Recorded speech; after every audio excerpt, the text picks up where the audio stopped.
Good morning, students. I'm S.K. Sharma, your SST teacher. Welcome to Oxford SST classes. Today we have to go with the chapter 3. Why do we need a parliament? Already we studied this topic on Saturday. So now we have to go with the next, with the same chapter. Why do we need a parliament? हमें संविधान के अनुसार चलना होता है और संविधान के बाद हमारे देश में जो इम्पोर्टेंट चीज़ है वो है पार्लियामेंट यानी कि संसद। सो हमें संसद की ज़रूरत क्यों है, इस बारे में हम इस चैप्टर में पढ़ेंगे। Why do we need a parliament, हमें संसद की ज़रूरत क्यों है। अब सबसे पहले हमें जानना होगा संसद होती क्या है, पार्लियामेंट होता क्या है। Parliament is a place where are leaders are sitting together and discussing about the problems of our country and sort out the problems.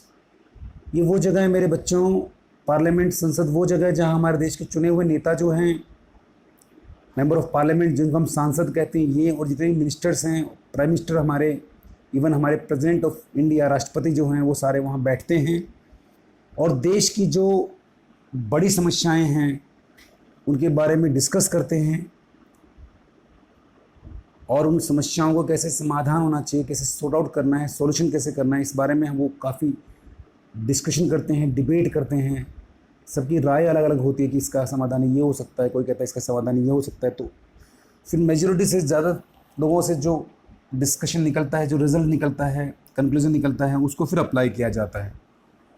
तो कोई पूछे कि हमें पार्लियामेंट क्यों चाहिए, तो आप कह सकते हैं कि parliament is a office for the government, और भी कैसे parliament is a supreme office for the supreme government of our country. मतलब पार्लियामेंट जो है वो सर्वोच्च जो है एक कार्यालय है हमारे सर्वोच्च जो लीडर्स के लिए, सर्वोच्च जो सरकार हमारी है उसके लिए।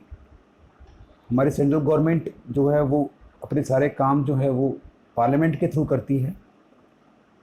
तो यहाँ हमने यही डिस्कस करना है, समझना है, पढ़ना है। We in India pride our self on being a democracy.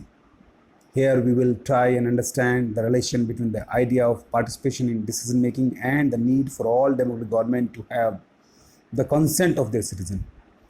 हमें बड़ा गर्व है कि हमारा देश जो है डेमोक्रेसी है।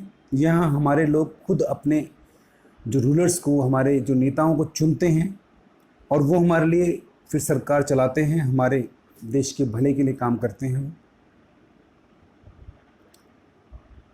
It is these elements that together make us democracy and this is best expression in the institution of the parliament. ये सब चीज़ें हमें दिखाई देंगी पार्लियामेंट में, जहाँ वो मिल के बैठ के डिस्कशन करते हैं हमारे भले के लिए। In this chapter, we will try to see how the parliament enables citizens of India to participate in decision making and control the government, thus making it the most important symbol of Indian democracy and a key feature of constitution. ये parliament जो है हमारे संविधान का जो है की feature है, मेन जो है तत्व है। बिना पार्लियामेंट के हम डेमोक्रेसी की कोई उम्मीद नहीं कर सकते। We can't imagine democracy without parliament, because parliament is a place where our leaders are discussing, expressing, and they are giving the chance to give their expression or debate on the specific issues for the welfare of the nation.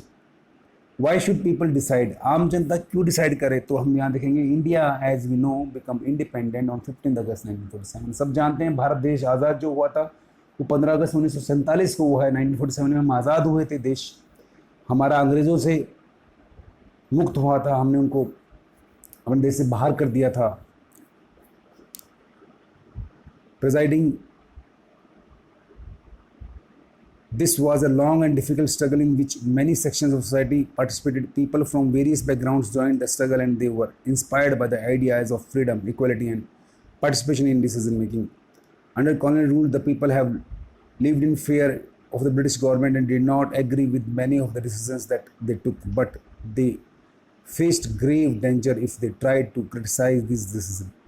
The freedom movement changed the situation. The nationalists began to openly criticize the government, British government, and make demands. As for back as 1885, the Indian National Congress demanded that there be elected members in the legislative with the right of discuss the budget and ask question. The Government of India Act 1909 allowed for some elected representative, while these early legislatures under the British government were in response to the governing demand of the nationalists. They did not allow for all adults to vote nor could people participate in decision making.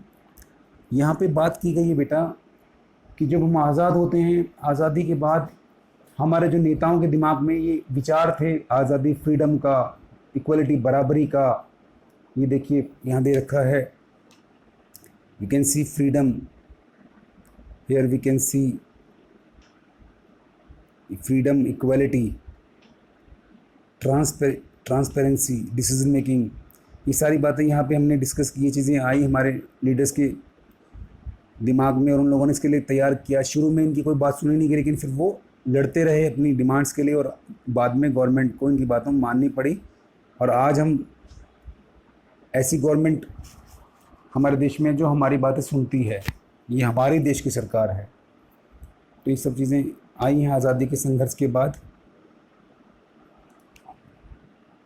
ये हम पढ़ेंगे। As you read in chapter 1, the experience of colonial rules as well as the participation of the different peoples in the struggle for freedom left little doubt in the minds of the nationalists that all person in independent India would be able to participate in making decision. With the coming of independence, we were going to be citizen of a free country. This did not mean that the government could do what it felt like. It mean the government had to be sensitive to the people's needs and demands. The dreams of and aspirations of the freedom struggle were made concrete in the constitution of independent India that laid down the principle of universal franchise, that is that all adult citizen of country have the right to vote. आज़ादी के बाद सबसे पहले चीज़ की गई कि आज़ादी के बाद कहा गया कि जो भी लोग 18 से ऊपर हैं या जो भी लोग भारत के नागरिक हैं, उनको समान रूप से वोटिंग का अधिकार दिया जाए, वोट का अधिकार, मतदान का अधिकार दिया जाए। इसको कहा गया एडल्ट फ्रेंचाइज, इसको सार्वभौमिक मतदान अधिकार कहा गया।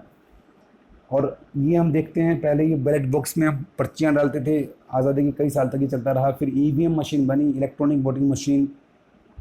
आज हम ईवीएम से वोट डालते हैं। पीपल एंड देयर रिप्रेजेंटेटिव, जो हमारे हम लोग हैं, हम अपने रिप्रेजेंटेटिव, जो हमारे एमएलए हैं, एमपी हैं, हमारे मिनिस्टर्स हैं, ये हमारे रिप्रेजेंटेटिव हैं, यानी कि हमने इनको चुना है, हमारे बिहाफ पे वो काम कर रहे हैं, हमारे कहने पे वो काम कर रहे हैं, हमारी चॉइस पे वो काम कर रहे हैं। हमारे देश की सरकार अपनी मनमर्जी से कोई भी काम नहीं कर सकती है, वो हर काम हमारे भले के लिए और हमारे अनुसार करेगी। जो हम चाहते हैं, हमारे जो एस्पिरेशन, जिसके लिए हमने उनको चुना है, उसके अकॉर्डिंग वो काम कर सकते हैं। सारी बातें यहाँ पे ये कही गई हैं। तो आज के लिए इतना काफ़ी है। कल से हम ये पढ़ेंगे पीपल एंड देयर रिप्रेजेंटेटिव, हम कल से पढ़ेंगे। आज के लिए इतना काफ़ी है। God bless you, have a nice day. Thank